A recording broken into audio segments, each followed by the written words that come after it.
সুপ্রিয় দর্শক মণ্ডলী, আশা করছি আপনারা সবাই অনেক অনেক ভালো আছেন। আমি অনেক ভালো আছি। আজকে নতুন একটি জায়গায় এসেছি। এটি নীলফামারী জেলার আঙ্গারপাড়া গ্রাম, যেটি নিয়ে আমি এর আগে একটি ভিডিও করেছিলাম। সেইখান থেকে 4 কিলোমিটার আরও উত্তরে একটি জায়গা। এই জায়গাটির নাম হচ্ছে কুন্দপুকুর। তো আমি আজকে এসেছি কুন্দপুকুরে, এবং সবচেয়ে মজার যে বিষয়টা সেটা হচ্ছে এটা ঠিক পিছনে আপনারা দেখতে পাচ্ছেন, ঠিক পিছনে এখানে একজন এখানে আউলিয়ার একটা মাজার রয়েছেন, উনি পীর সাহেব। আমরা দেখব তার মাজারটিও দেখব, এবং আশেপাশে বেশ কিছু কবরস্থানও রয়েছে। আমরা এটি ঘুরে দেখার চেষ্টা করব। আমার ঠিক পিছনে যে পুকুরটা আপনারা দেখতে পাচ্ছেন, এই পুকুরটি আমি লোকমুখে শুনেছি এটি প্রায় 300 বিঘা জমির উপরে নির্মাণ করা হয়েছে, অর্থাৎ খনন করা হয়েছে। বেশ বড় একটা পুকুর, এবং এটির আশপাশটা দেখতে অনেকটা সুন্দর। আজকে আমার সফরের যাত্রা সঙ্গী আমার প্রাণপ্রিয় ছোট ভাই আমান। তোমার কেমন লাগছে এখানে এসছে? ভালো লাগছে।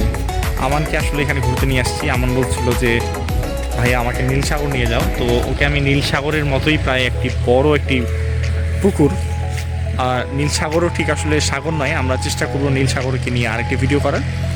আমরা এসছি কুন্দপুকুরে, এটি অনেক বড় আমি দেখতে পাচ্ছি। আমি চেষ্টা করব আপনাদেরকে আমি পুরোটা দেখানোর।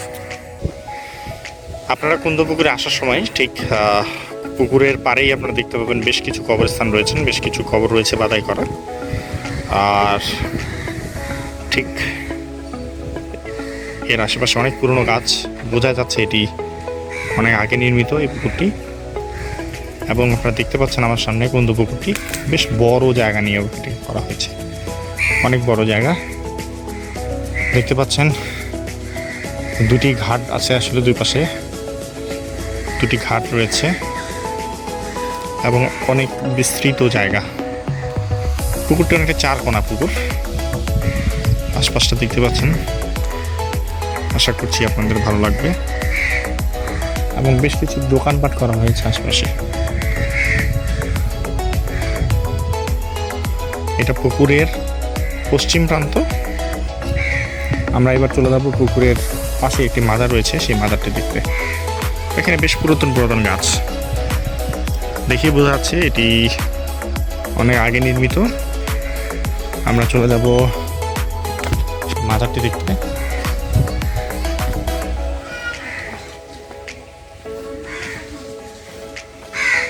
আমরা যাচ্ছি পুকুরের পাড়ে যে মাজারটি আছে, সেই মাজারটি আমরা পরিদর্শন করব। আমার সামনে যাচ্ছে আমান।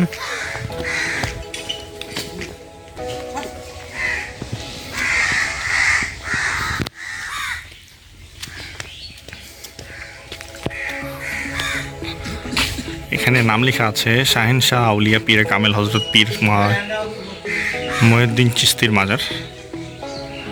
এটি কুন্দপুকুর পুলের হাট, নীলফামারী সদরের মধ্যে পড়েছে।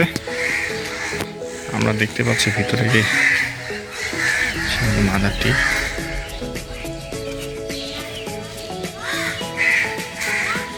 এই সেই মাজার, এবং এটার সামনে সুন্দর একটি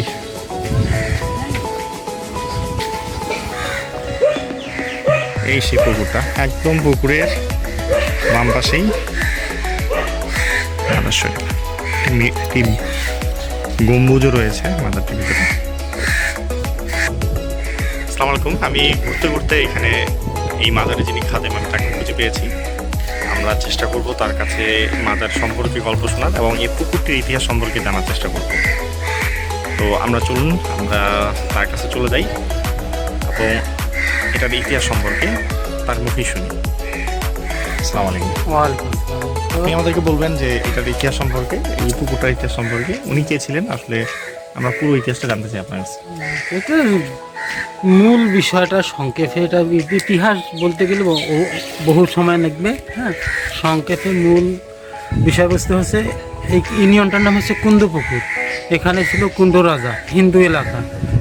তো এখানে যখন উনি পিসাবি এখানে যখন উনি আসে, সবাই হিন্দু রাজার কাছে উনি এসে বলছিলেন আসরের টাইমে, আমাকে 1 ঘটি পানি দাও, আমি আসরের নামাজ আদায় করব। কিন্তু উনি অস্বীকৃতি জ্ঞাপন করছে, তাকে অসম্মান করছে। তার কারণ ওই সময় তো মুসলমানও সম্মান দিত না, মুসলমানের অবস্থা খুব করুণ, মুসলমান ছিল না, অর্থাৎ মুসলমানকে অসম্মান করার কারণে উনি একটা হাক ছাড়ছিল, আল্লাহু আকবার, একটা হাক ছাড়ার কারণে এই তার প্রসাদটা কাঁপতে কাঁপতে এই পুকুরটা তলে প্রসাদটা তলে গেছে, তলে পানির পরা হয়ে এই পুকুর হয়ে গেছে। তারপর থেকে কিন্তু এই পুকুরটা পানি মানুষ নিয়ে যায়, খায়। তারপরে এই মাজার সাহেব, এই মাজার এখানে এটা প্রতিষ্ঠিত হয়েছে 1988 সালে এরশাদের পিওতে এই বিল্ডিংটা হয়েছে। মাজারটা কবরটা আগে, অনেক আগে। তা এই কবরটা যিনি সাবুত করেছেন, যিনি বেঁধে দিয়েছেন, উনি হচ্ছে হলদিবাড়ি পীর সাহেব সরস্বতী হজরত ইকরামুল হক রহমতুল্লাহ। উনি এখানে এসে এটা তার ভক্ত ছিল, তা এটা সংস্কার করছেন। তখন থেকে মানুষ আনাগোনা করে। ওই সময় ওই যে সরিষার তেল ডিয়ারের মধ্যে বাতি দিত, মানুষ আসতো, সন্ধ্যা বাতি দিত। মানুষ মনে করতো এখানে সন্ধ্যা বাতি কেন, এখানে ঝাড় জঙ্গল ইত্যাদি অনেক কিছু ছিল। তো দেখে এইখানে পুকুর, বাতি জ্বলে, কবরে এখানে কবর বাঁধা। তখন ওই মানুষ নিয়াত করে আসে, পানি খায়, আল্লাহ এনার ওসিলায় যায়, যে উদ্দেশ্যে এসে নিয়াত পূরণ হয়। এইভাবে মানুষ আনাগোনা শুরু হয়, আস্তে আস্তে এইভাবে আজ এই পর্যন্ত জাঁকজমক হয়েছে, মানুষের সমাগম হয়েছে। আচ্ছা, আমরা এখানে কিছু কবর দেখতে পাচ্ছি আশেপাশে, এইগুলো কার কবর?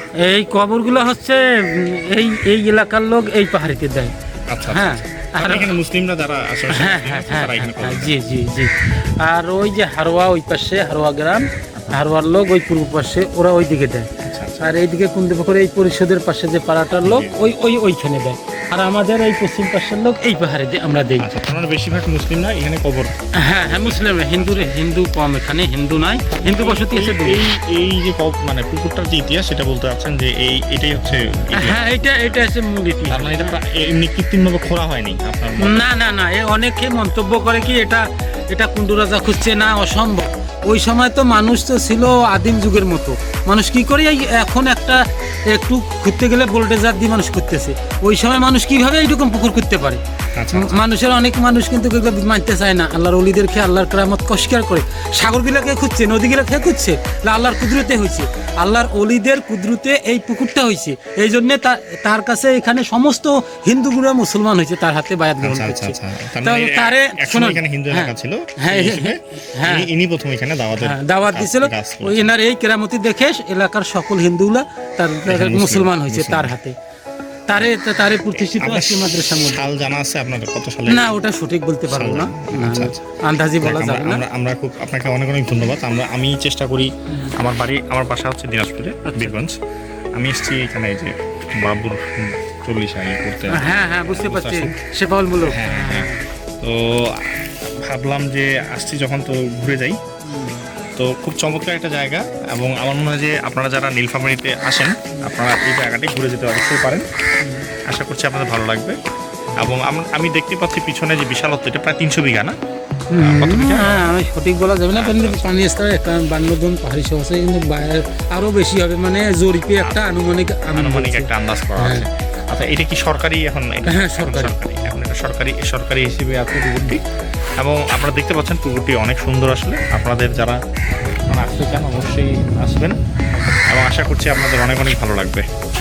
তো আজকে এই পর্যন্তই। আজকে আমি এই কুন্দুপুকুর থেকে, নীলফামারীর কুন্দুপুকুর থেকে, এটি নীলফামারী সদরে, আমি বলে রাখি এটা নীলফামারী সদরে। এটার ডাকঘর হচ্ছে পুলের হাট, পুলের হাট কুন্দুপুকুর। হ্যাঁ, আপনারা যারা ঘুরতে আসতে চান, এটি খুবই চমৎকার একটি জায়গা, এবং আশা করছি আপনাদের অনেক অনেক ভালো লাগবে। আমরা এখানে খাদেম সাহেবের কাছে মসজিদের এই পুকুরটির ইতিহাস সম্পর্কে জানলাম, আপনারাও এসে বিস্তারিত তার কাছে জানতে পারবেন। এবং আশেপাশে আমি চেষ্টা করব আরও কোনো ইতিহাস থাকলে সেটি আপনাদেরকে আমি ভিডিওতে জানিয়ে দেওয়ার। সকলেই ভালো থাকবেন, সুস্থ থাকবেন। আজকে এ পর্যন্তই। আল্লাহ হাফেজ।